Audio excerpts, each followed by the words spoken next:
बिस्मिल्लाहिर्रहमानिर्रहीम। और प्यारे दोस्तों, जैसे आपके इल्म में है कि पाकिस्तान में पिछले दिनों एक तरमीम पास कराई गई है जिसका नाम 27वीं तरमीम है। इस पे बहुत ज़्यादा शोर शराबा है और माशरे के काफ़ी लोग इसको इंसानी हकूक़ के मुनाफी करार दे रहे हैं।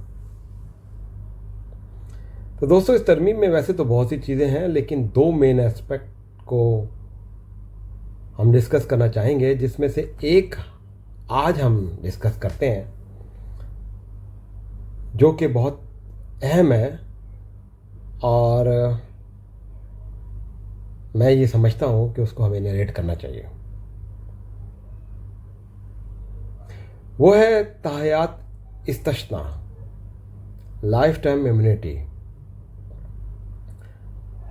दोस्तों, मैंने कुछ वीडियोस या जो भी प्रोग्राम देखे या जो भी मैंने माशरे के लोगों से बातचीत की, तो ये नतीजा अख्ज़ करना मुश्किल नहीं कि माशरे के जो ज़्यादातर अफराद हैं, समाजी, सियासी, मज़हबी, वो इसके ख़िलाफ़ हैं। और मज़हबी तौर पे कई उलमा ने स्टेटमेंट भी जारी की कि ये इस्लाम के मुनाफी है। अब यहाँ पर एक और सवाल कि हमारा मुल्क इस्लामी है ना, पाकिस्तान, और वहाँ पे ऐसा कानून जो इस्लाम के मुनाफी। खैर दोस्तों, उसके बाद बाकी एस्पेक्ट पे भी जब देखा तो काफ़ी लॉजिकल पॉइंट थे कि ये दो अशख़ास जिनको लाइफ टाइम इम्यूनिटी या ताहयात इस्तश्ना दी गई है, वो इसलिए दी गई है क्योंकि उनके पास ओहदा है। फिर एक सवाल दोबारा जन्म लेता है कि जिसके पास ओहदा होता है वो तो ज़्यादा आंसरेबल नहीं होता क्या? क्योंकि जिसके पास ओहदा होता है वो तो अपने साथ दूसरों का भी जिम्मेदार बन जाता है और ज़्यादा आंसरेबल होना चाहिए उसको। तो उसको उसके ओहदे की वजह से इम्यूनिटी नहीं समझ में आई बात, है ना? तो दोस्तों, उसको तो इम्यूनिटी के बजाय आंसरेबल होना चाहिए, वरना तो निज़ाम बिगड़ जाएगा। अगर ऊपर वाला आंसरेबल नहीं होगा तो नीचे वाला कैसे होगा? पूरा माशरा का निज़ाम बिगड़ सकता है या नहीं? ये एक सवाल और उसका ये जवाब जो जहन में आता है। अगर आपके जहन में कोई और सवाल जवाब आता है तो आप ज़रूर कमेंट करके बताएं।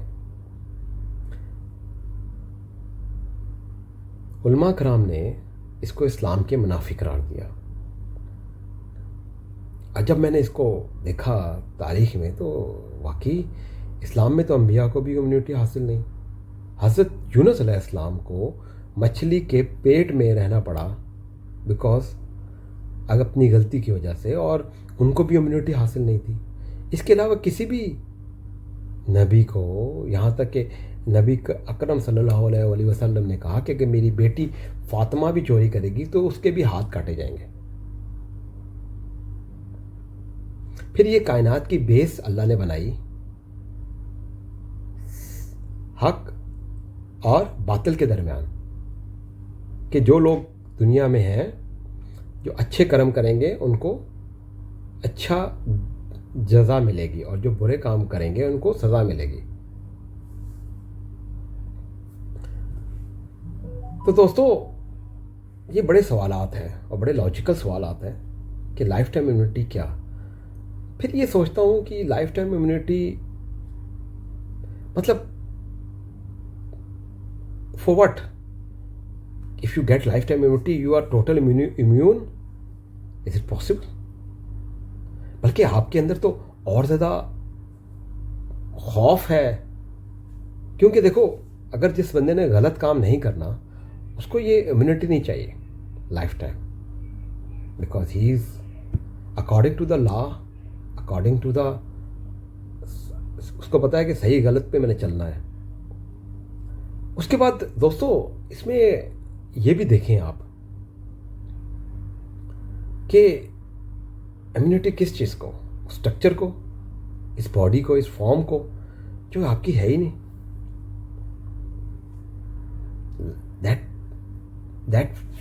That can be gone any time. पल की खबर नहीं है, आज बैठा आपके सामने बोल रहा हूँ, कल का पता नहीं। सबके साथ ऐसे ही है। फिर तारीख में नज़र जुड़ाता हूँ दोस्तों, तो दो शख्सियात के बारे में पढ़ता हूँ। एक फ़िरौन जो लाइफ टाइम इम्यूनिटी हासिल करना चाह रहा था, जिसकी मैंने बात की, और उसके लाइफ के साथ क्या हुआ और उसका क्या अंजाम हुआ वो आप लोग बेहतर जानते हैं।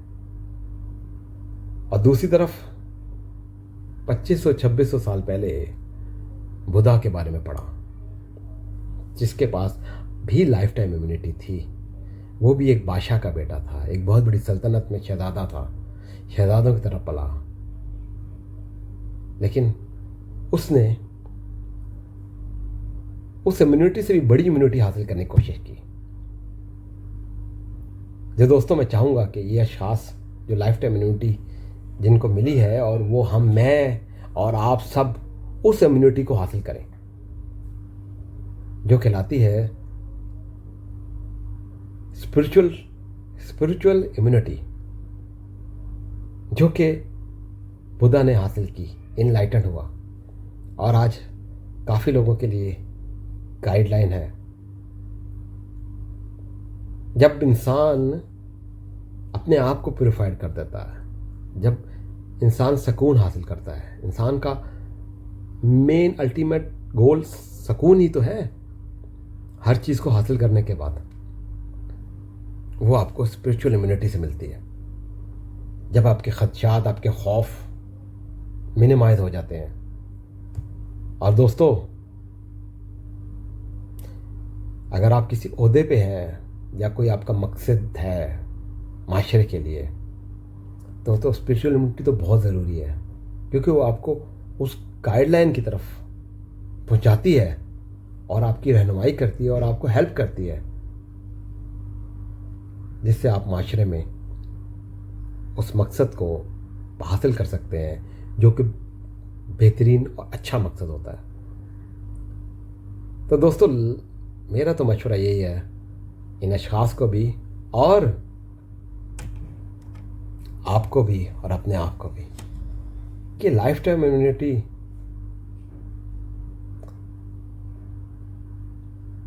कुछ नहीं, स्पिरिचुअल इम्यूनिटी बहुत कुछ है। तो माशरे में फूल बने, कांटा नहीं, क्योंकि कांटे बन के अगर आप लोगों को ज़िंदगियां मुश्किल करेंगे तो वो कुछ ना कुछ, कभी ना कभी आपका वक्त भी ख़राब हो जाएगा और आप तारीख़ में अच्छे नाम से याद नहीं किए जाएंगे। हाँ, लेकिन अगर फूल बनेंगे स्पिरिचुअल इम्यूनिटी के साथ,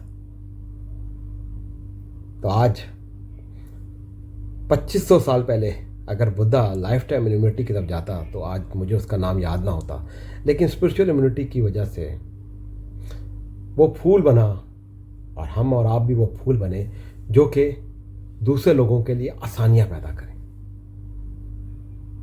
और माशरे में रंग बने। और हमारे जाने के बाद कम से कम कोई ये तो कहे कि हाँ, ये अगर अच्छा नहीं था तो इसकी वजह से किसी को कोई तकलीफ नहीं थी,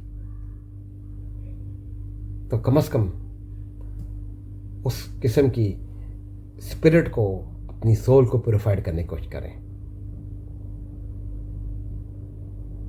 शुक्रिया, थैंक यू वेरी मच।